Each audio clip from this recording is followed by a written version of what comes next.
Hola, ¿qué tal? Un saludo a las audiencias. Gracias por acompañarnos en este resumen del Parlamento abierto sobre la reforma eléctrica. A continuación le traeremos la recopilación del foro número 8, el procedimiento de discusión y aprobación de la reforma energética del 2013. A más de 8 años de distancia de aquella polémica sesión en la que se aprobó la reforma energética, los ponentes del foro analizaron los factores que intervinieron en este proceso legislativo, a raíz del cual, por cierto, un exlegislador y un exalto funcionario de la administración de Enrique Peña Nieto se encuentran en prisión, vinculados a proceso por su presunto involucramiento en una trama de sobornos, vinculada a la aprobación de esta reforma. Con ustedes, el resumen del foro número 8.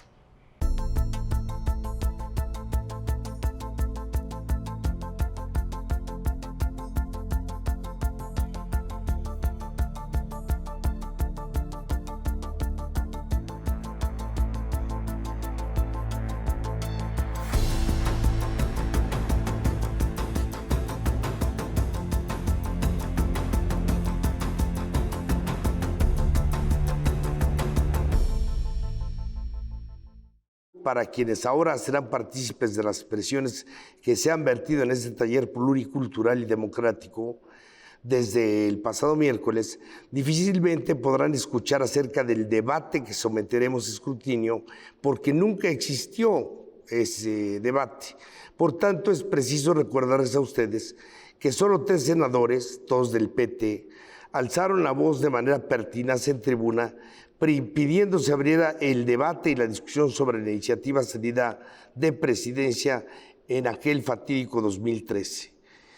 Huelga decir que fueron gritos en el desierto, pese a la solicitud de uno de ellos para llevar a cabo una moción suspensiva en una intentona de evitar la consumación de este desaguisado legislativo. Todo esto como preámbulo hacia la aprobación de la grotesca reforma de Peña Nieto, cuya finalidad exclusiva fue la de desmantelar y privatizar las áreas estratégicas de la nación en beneficio de las empresas transnacionales, algunas mexicanas. Esto representa una de las más grandes arbitrariedades que se han cometido en contra de nuestro país, al privilegiar en una aparente competencia leal, perfectamente planeada y diseñada desde el gobierno de Salinas de Gortari, pasando así entre atropellos y tropelías por todos los gobiernos subsecuentes, culminando el acto en una entrega soez de una de las más importantes áreas estratégicas de nuestro país a los aviesos intereses de transnacionales extranjeras. Empresas privadas con todo el doro y la maña de las que pudieron echar mano, pergeñaron en lo oscuro un esquema de privilegios en connivencia con el Estado mexicano presidido por Enrique Peña Nieto, para permitir con abierta y descarada aquiescencia e intención que la Comisión Federal de Electricidad fuera desmembrada como un cadáver fresco, causando graves perjuicios financieros que la mantienen hasta hoy en una prolongada agonía. No se cumplió absolutamente ningún objetivo. La intención aviesa de los intereses transnacionales y principalmente de los capitales extranjeros poderosos que manejan los hilos del poder tras bambalinas, hicieron que se presionara a este país desde la época de Salinas de Gortari, que fue el que inició con la apertura de la industria eléctrica de las empresas privadas, con contratos a plazos de 25 años, contratos en donde no había una equidad ni una competencia real entre la Comisión Federal de Electricidad. La intención hacia dónde iba, la intención que se tenía desde Salinas de Gortari, pasando por el inefable Cedillo, no se diga por el señor Fox y posteriormente con Calderón, llevaron a cabo una serie de actitudes entramadas para lograr desmantelar no solo Pemex, sino también la Comisión Federal de Electricidad y dejarla en el estado agónico que hoy se encuentra. Los objetivos no solo no se cumplieron, tan no se cumplieron que es necesario, vital, indispensable, que hoy podamos dar un paso hacia adelante y recuperemos lo que de lo que nos han despojado. ¿Quiénes? Las empresas beneficiadas, que aquí no se comentan y se dice que de alguna manera pues tienen contratos privilegiados donde ganan millones y millones de pesos y que la CFE es la que soporta estas pérdidas que son verdaderamente elevadas. El tema de la red eléctrica pues no es cubierta, los contratos son contratos leoninos, tramposos, groseros en su composición. Me ha tocado a mí hacer análisis de los amparos que han estado promoviendo contra aquella reforma del 9 de marzo del año pasado del presidente López Obrador. Inmediatamente salieron cientos de privados a quienes se les machucaron las manos porque les estaban quitando los pingües negocios que favorecían o los venían favoreciendo en una serie de situaciones verdaderamente falaces contenidas en la ley de 2013.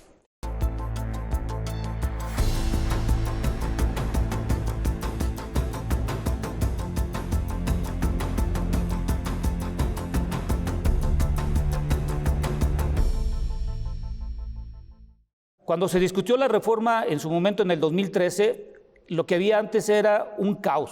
Y caos le llama porque teníamos un Pemex y una Comisión Federal de Electricidad que lo estresábamos, lo utilizábamos y no había una inversión extranjera directa adicional, aparte de la que se tuvo del Tratado de Libre Comercio que surgió en 1998. Este esquema no lo voy a explicar, pero esto es en general lo que estamos hablando de la energía. La energía la vamos a dividir en renovables y no renovables. He escuchado aquí en muchos foros transición energética, energías limpias y todo, pero la pregunta fundamental es ¿para qué quiero la energía?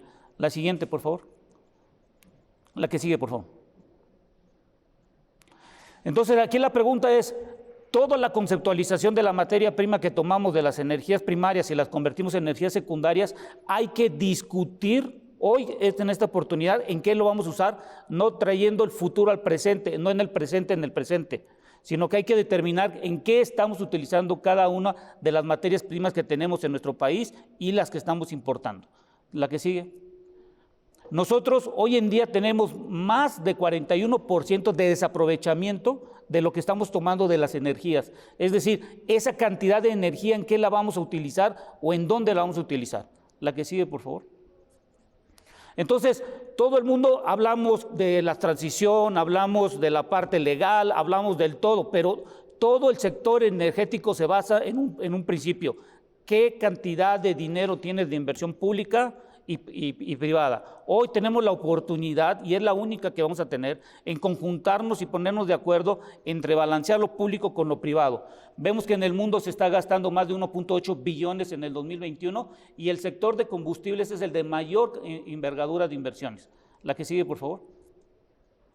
Entonces, en México recordemos que antes de la reforma energética de 2013 dependíamos por un 40% de los ingresos petroleros. Hoy la reforma nos está diciendo que solo estamos dependiendo en un 18%, que estos son datos que estamos viendo a noviembre del 2021. ¿Le da, por favor? Entonces, ¿la reforma energética sirvió o no sirvió? Les digo que sí.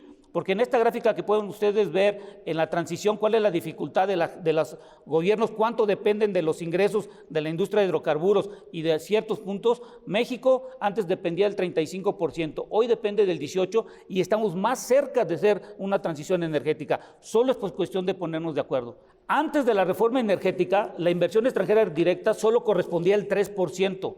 Hoy, al tercer trimestre, dato de la Secretaría de Economía, es el 20% del total de la inversión extranjera directa. Pregunta, ¿la reforma energética del 2013 sí ayudó desde un punto de vista financiero y de investigación y de tecnología? La pregunta es, ¿qué vamos a hacer en el presente para el futuro si no nos coordinamos, si nos ponemos de acuerdo? Aquí no es quién tiene la razón, es cómo le damos la razón al tiempo porque hoy estamos viendo un debate mundial en donde la energía es parte fundamental en el sector financiero. Hay una confusión de todo el mundo. Estamos diciendo, no vamos a hacer una transición energética. A ver, paremos.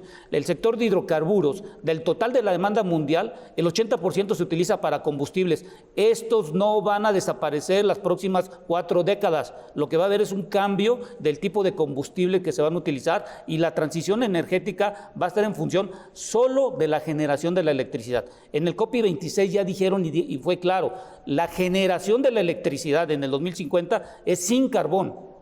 Y lo que vamos a seguir utilizando del sector de hidrocarburos es el gas natural, que hoy en México tenemos más del 60% generando con plantas de ciclo combinado, y las de ciclo abierto hay que convertirlas en ciclo cerrado. Por otro lado, les pido por favor que entiendan que un proyecto en el sector energético no dura alguien que se levante en la mañana y al otro día ya está. Tiene una maduración de entre 5 y 8 años. Y para que yo pueda hacer un proyecto tengo que hacer inversiones, hacer análisis, estar de acuerdo a la normatividad, a la ley, apegarme. No puedo salirme de la ley cuando yo hago un proyecto. Y si me permiten nada más, en la página número 6 de mi presentación, si me pudieran ayudar nada más, les quiero dejar esto nada más. La reforma del 2013, independientemente de la ideología, y quitemos la ideología y la política y nos centremos en la parte técnica económica, ahorita que me pongan la presentación, en la parte 6, uno de los beneficios, en la página 6 de la presentación mía, la inicial, la que di la apertura, pero bueno, si no, no va a dar tiempo. No, esa no era. Lo que hay que entender es que la reforma nos dio 2 cosas muy importantes, el IEPS y nos dio el Fondo Mexicano de Petróleo. Entre esos 2, en el año 2022, vamos a tener alrededor de 700,000 millones de pesos. Pregunta, el IEPS, ¿por qué no lo utilizamos para la transición energética? Estamos hablando de 250,000 a 300,000 millones de pesos. Esa cantidad de dinero que salió de la reforma energética, lo del Fondo Mexicano de Petróleo, utilicémoslo para esto y pongámonos a hacer un plan de largo plazo y dejemos de discutir solo el 20%. Falta el 80% y no estamos poniéndonos de acuerdo a partir de hoy. Vamos a un corte, pero continúe en sintonía con este Parlamento abierto sobre la reforma eléctrica.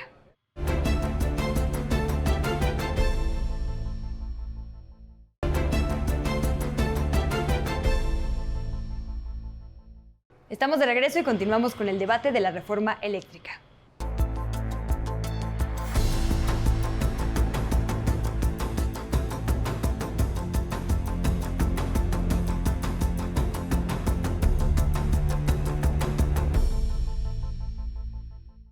La ignominia de la reforma constitucional en materia energética pues comenzó en el patio del Palacio de Chapultepec, en la firma del Pacto por México. Nosotros sostenemos que el Pacto por México finalmente se convirtió o se trasladó en una suplantación del poder legislativo, en el cual el presidente de la República, con los líderes de las principales fuerzas políticas, pactó una agenda legislativa de 16 reformas estructurales, entre ellas esta, la de materia constitucional en materia de energía, y finalmente, pues lo que pudimos observar en aquel momento todos los mexicanos fue una inusitada celeridad en la discusión parlamentaria. No hubo un debate técnico, no hubo un debate de contenidos que hoy sí se está dando ante la reforma constitucional que presenta el licenciado López Obrador, y finalmente creo que eso es lo que hay que traer a valor presente.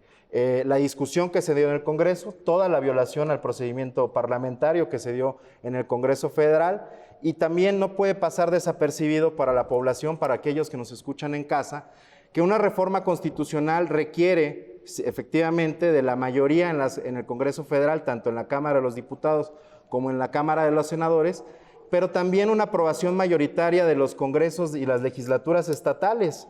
Y hay que recordar que esa iniciativa, el antecedente de la que se está en discusión el día de hoy, la del 2013, fue aprobada por 24 legislaturas de los estados, en 17 de ellas en 89 horas, es decir, que en un aproximado de cada 5 horas había sido aprobada por la discusión de los legisladores y representantes populares en las entidades federativas.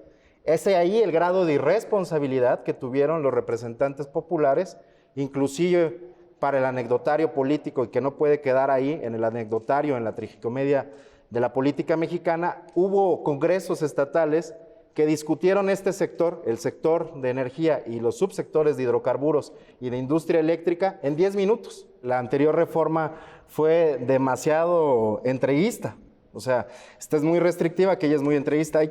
Retomo algo que dijo uno de los comentaristas, que efectivamente hay que leer a Lázaro Cárdenas, hay que leerlo porque hay mucha sabiduría en los textos del general respecto de si se está estatizando la industria, pues me parece que no.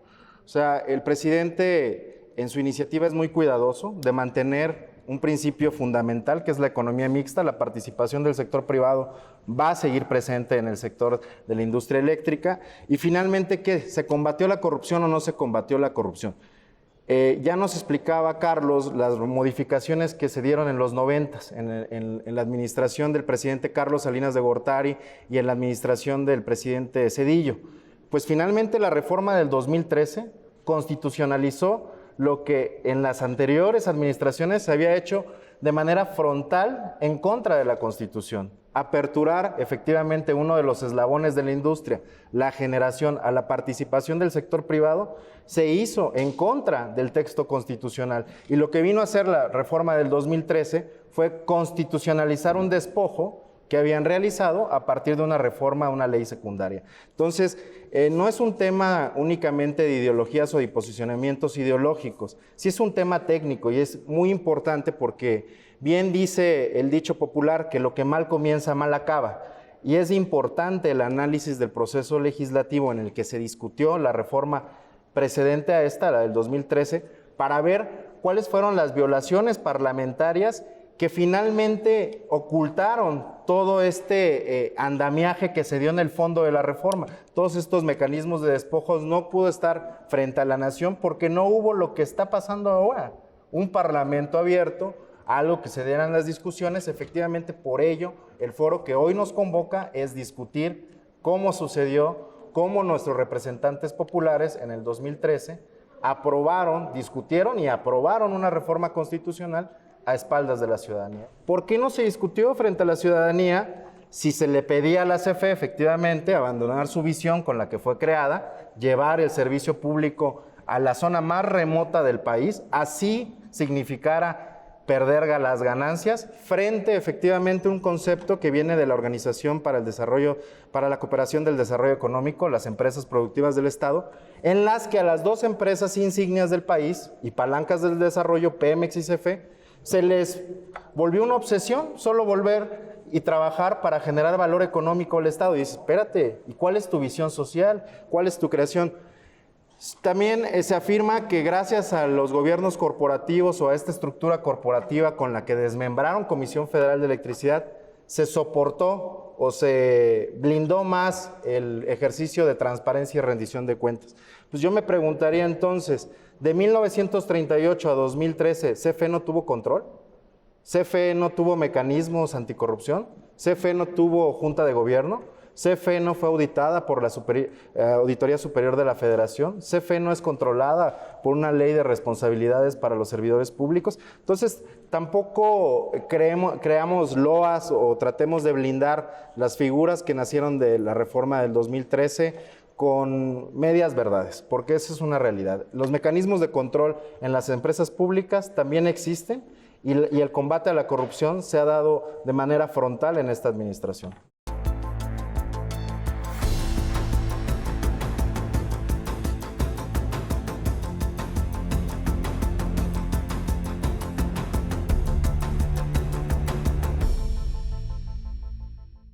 Se está hablando, y con razón, de los contratos de autoabasto, como el gran problema de la reforma del 2013.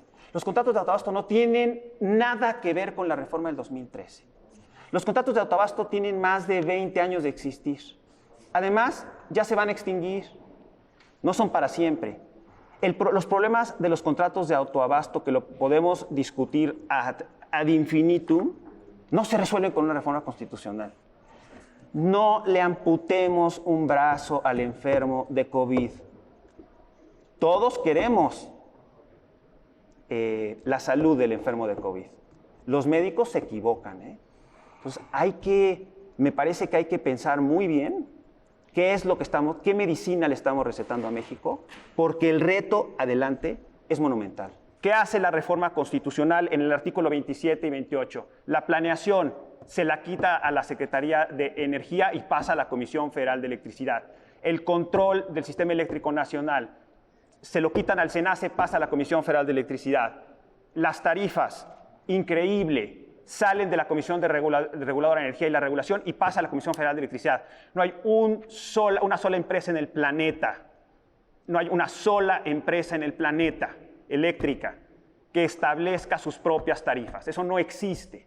Autonomía constitucional. Se está planteando una autonomía constitucional. ¿Con qué fin? La redacción de la autonomía constitucional, párrafos abajo del artículo 28 constitucional, es idéntica al Banco de México. Un Banco de México eléctrico que resuelve esa medida. Artículo 134 constitucional. La reforma propuesta constitucional sustrae a la Comisión Federal de Electricidad del artículo 134 constitucional para los contratos más complicados, que es la adquisición de energía. ¿Qué dice el artículo 134 constitucional? Es el artículo que controla todos los gastos de los entes públicos, con eficiencia, con transparencia y con honradez. ¿Para qué sacar los contratos de adquisición de energía eléctrica de Comisión Federal de Electricidad del 134 constitucional? Toda la cadena de valor de la industria eléctrica pasa a Comisión Federal de Electricidad. Esa reforma constitucional no tiene precedente en México. Ni López Mateos, ni Carranza, ni Cárdenas plantearon una reforma constitucional tan restrictiva como la que tenemos sobre la mesa. La transformación del sistema eléctrico mexicano no surgió en 2013. La reforma que se vio en 2013 es una reforma que tenía más de 15 años. A México le costó 15 años masticar el siguiente paso del sistema eléctrico mexicano. ¿Qué fue lo que pasó? Nos dimos cuenta que el Estado mexicano no podía financiar toda la expansión del sistema eléctrico. Y hubo intentos, uno de ellos fue en 92, si ya vimos que con la ley del 75 hubo el primer rescate de Comisión Federal de Electricidad en 86, evidentemente no había los suficientes recursos para financiar el sistema eléctrico mexicano y venía el bono demográfico.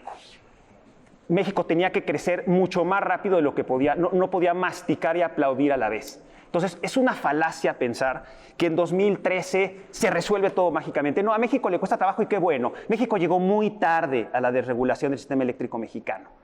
Eso le dio ventaja, hizo un modelo bastante robusto.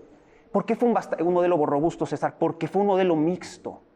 El mundo compró que la empresa dominante iba a participar y atrajo inversión. Lo compró, ¿eh? No fue un proceso como en otros países en donde de repente se vende todo, sino se metió a Comisión Federal de Electricidad. Eso costó 15 años de reflexión. No fue 2013. Si no hubiera sido en 2013, hubiera sido en 2014, 2015, 2016 o 2017. Porque el Estado mexicano no puede financiar la expansión del sistema eléctrico. Y no existía la transición energética, César. No existía la transición energética. Estábamos pensando solamente en el crecimiento de la demanda. Lo que estamos teniendo que hacer ahorita para que el auditorio lo pueda entender es que tenemos que andar en bicicleta y malabarear y chiflar a la vez. Cuando se hizo la reforma del 2013, solamente teníamos que andar en bicicleta. Pusieron sobre la mesa también el tema de corrupción. El tema de corrupción es muy importante. Y hay que analizar qué elementos está poniendo la reforma constitucional para resolver los problemas. Oye, ¿la reforma constitucional que se está discutiendo en el Congreso abona al tema de corrupción? Oye, centralizar todas las empresas de Comisión Federal de Electricidad en una sola empresa integrada, ¿abona la transparencia? Quitar el tema de crear una obligación de crear valor. Las empresas deben de crear valor, sean públicas, privadas o, discúlpenme, de Marte, porque se deben a sus dueños, es el público. Sacar a Comisión Federal de Electricidad del artículo 134 constitucional, ¿eso abona a resolver el tema de corrupción? Me parece que no. Entonces, hay que repensar qué problema estamos resolviendo y qué tenemos que poner en la mesa en la Constitución. Y no atorarnos en el 2013, porque hubiera sido el 14, el 15, el 16, el 17, el 18 o ahorita. Me parece que hay que abrir y entender a México como un país dinámico con necesidades crecientes. Finalizamos este recuento del foro número 8, el procedimiento de discusión y aprobación de la reforma energética del 2013. Le recordamos que a lo largo de las próximas semanas podrá seguir informándose de lo que pasa en este Parlamento abierto de la reforma eléctrica a través de estos resúmenes. Gracias por acompañarnos. Hasta la próxima.